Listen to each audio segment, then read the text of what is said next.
रमजान के पूरे 30 रोजों के बाद आज ईद आई थी। सुबह की हवा में एक अजीब सी मिठास घुली हुई थी।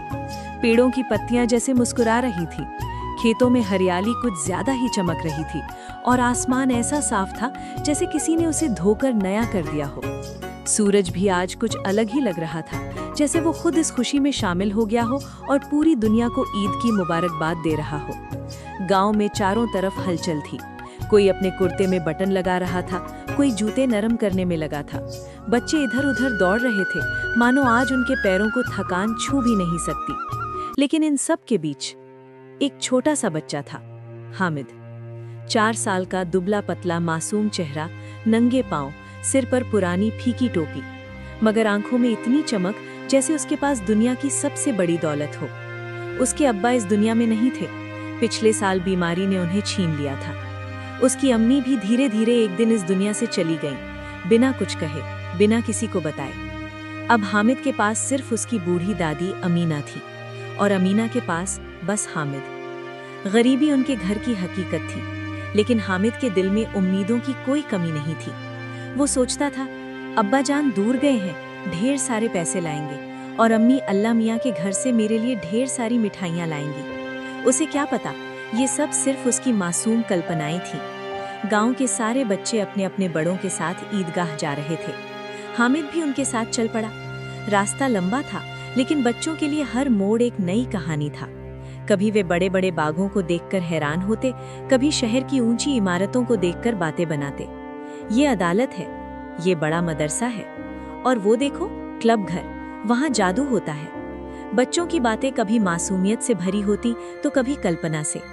कोई जिन्नात की कहानियां सुनाता, कोई पुलिस वालों की। सब अपने अपने ढंग से दुनिया को समझने की कोशिश कर रहे थे।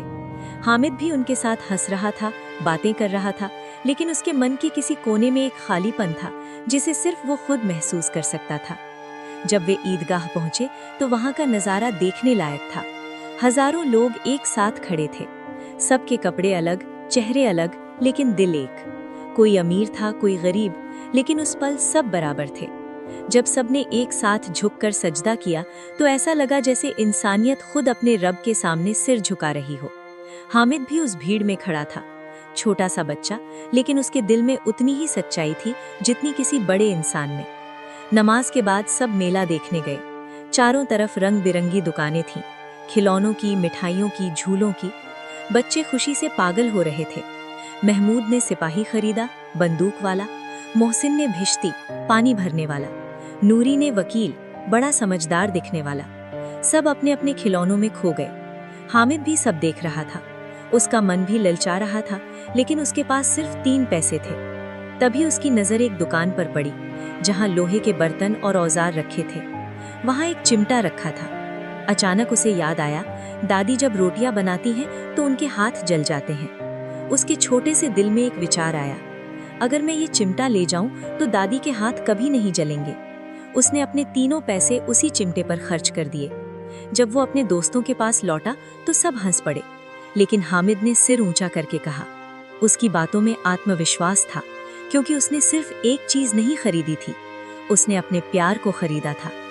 जब हामिद घर पहुंचा तो अमीना दौड़कर उसे गले लगाने आई, लेकिन जैसे ही उसने चिमटा देखा वो चौंक गई।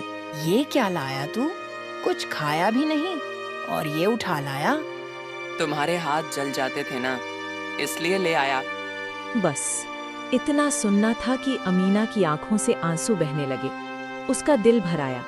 उसने सोचा, ये छोटा सा बच्चा अपनी सारी खुशियां छोड़कर मेरे दर्द के बारे में सोच रहा था।